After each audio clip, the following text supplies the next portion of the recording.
मूर्ख बातूनी कछुआ। एक तालाब में एक कछुआ रहता था। उसी तालाब में दो हंस तैरने के लिए उतरते थे। हंस बहुत हंसमुख और मिलनसार थे। कछुए और उनमें दोस्ती होते देर न लगी। हंसों का कछुए का धीमे धीमे चलना और उसका भोलापन बहुत अच्छा लगा। हंस बहुत ज्ञानी थे। वे कछुए को अद्भुत बातें बताते, ऋषि मुनियों की कहानियां सुनाते। हंस तो दूर दूर तक घूमकर आते थे, इसलिए दूसरी जगहों की अनोखी बातें भी कछुए को बताते। कछुआ मंत्रमुग्ध होकर उनकी बातें सुनता। बाकी तो सब ठीक था, पर कछुए को बीच में टोका टाकी करने की बहुत आदत थी।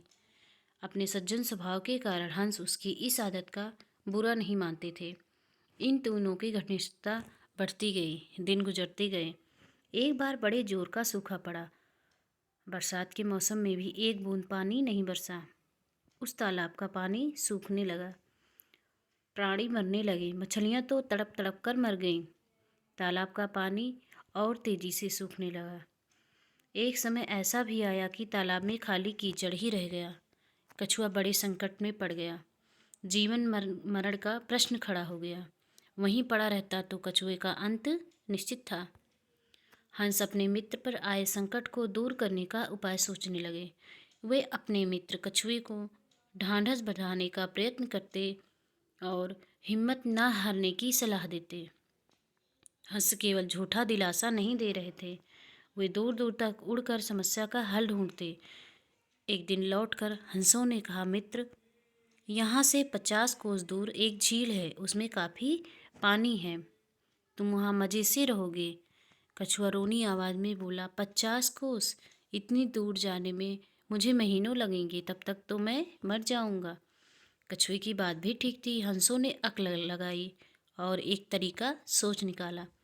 वे एक लकड़ी उठाकर लाए और बोले, मित्र, हम दोनों अपनी चोंच में इस लकड़ी के सिरे पकड़कर एक साथ उड़ेंगे।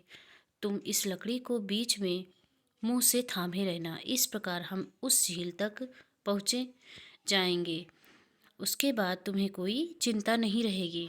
उन्होंने चेतावनी दी, पर याद रखना, उड़ान के दौरान अपना मुंह न खोलना, वरना गिर पड़ोगे।